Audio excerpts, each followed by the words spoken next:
Good morning. This is Don V with Truth Be Told, and we have a couple news reports I'd like to share with you. Before we do, please remember to subscribe. Over 80% of the people who watch me are not subscribers, and I don't make a cent from this, or haven't made a cent from this. I just do this to get this information out, so please like and share. At any rate, without ado, let's move to the first report.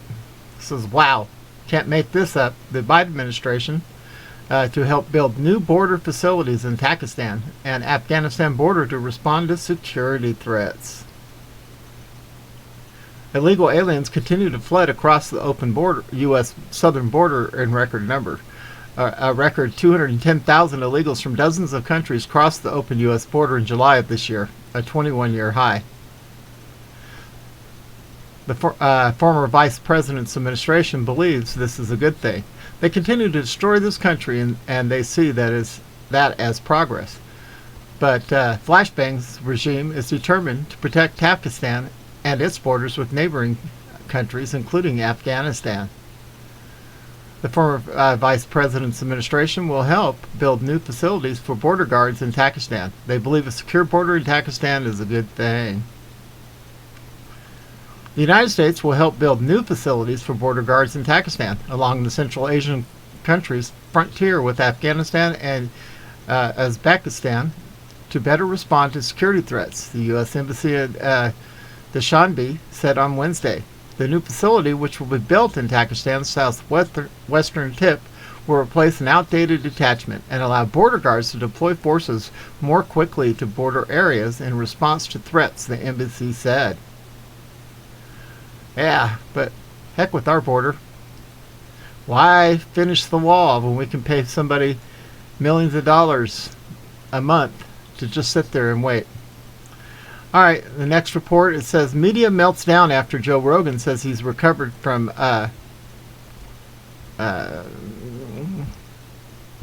19 in 3 days after taking ivermectin Z-Pack.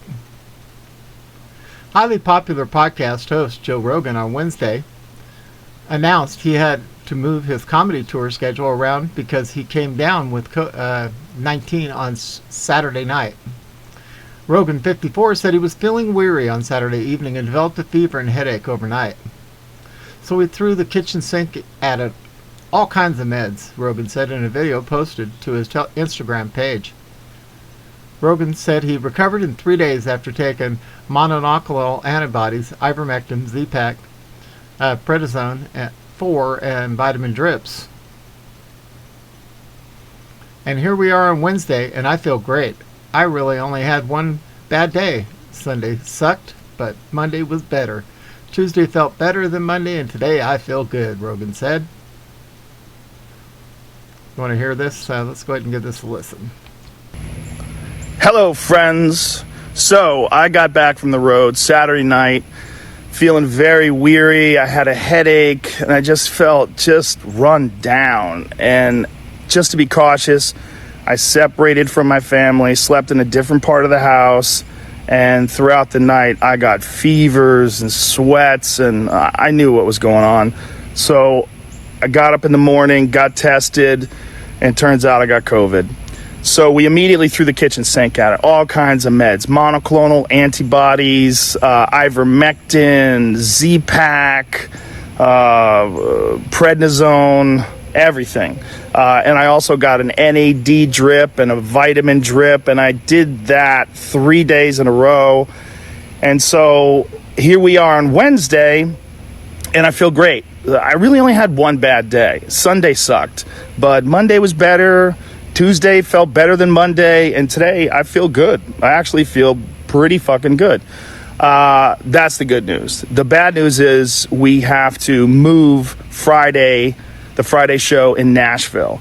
It's going to move to Sunday, October 24th. So that will be the new Nashville date. My apologies to everyone. Obviously, there's nothing that I can control.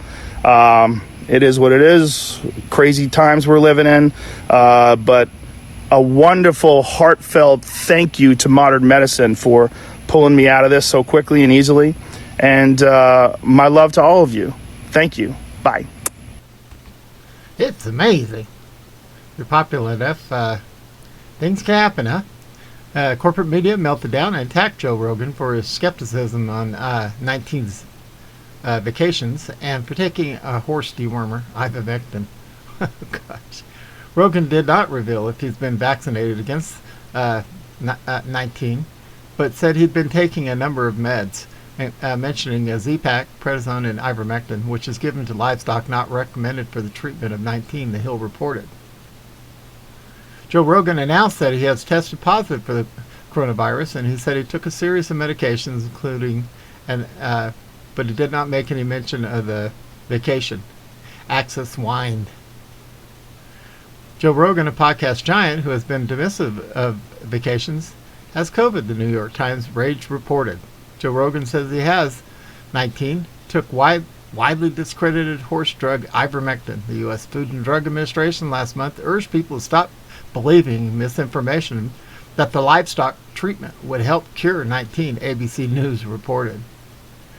The media is angry that Joe Rogan, who is likely unvacationed, recovered so easily from 19 by taking ivermectin and a Z-Pak. Interesting, isn't it, guys? It's really interesting. And nice to see some positive results there. Anyway, let's go ahead and move to the next report.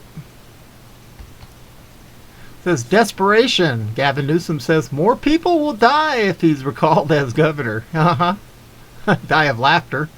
Gavin Newsom is obviously worried about his chances in the California recall election in 2 weeks. Rather than pointing to anything positive he has done as governor, he is now saying that more people will die if he is removed from office. Die of laughter.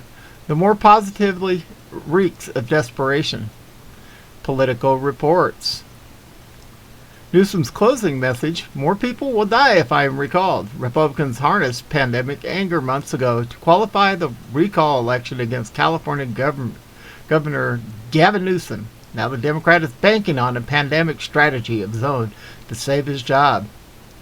After tiptoeing around 19 issues early this summer, Newsom is issuing vacation mandates and taking a tough on the virus approach in the final stretch of the recall campaign.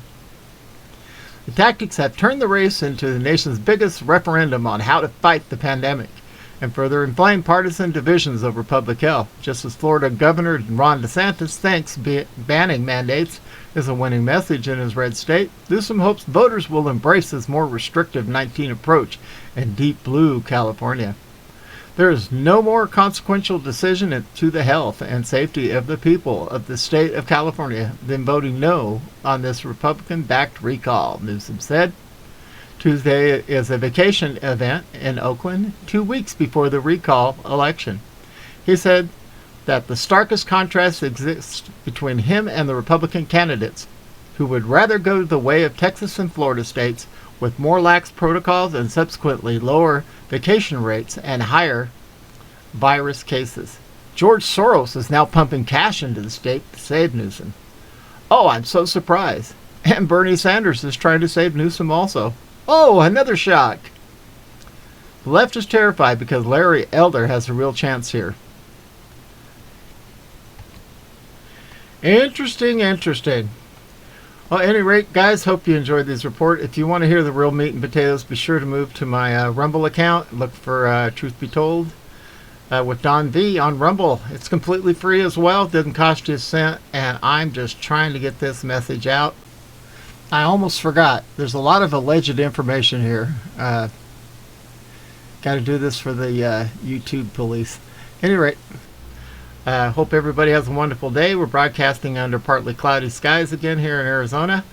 And we will talk to everyone later.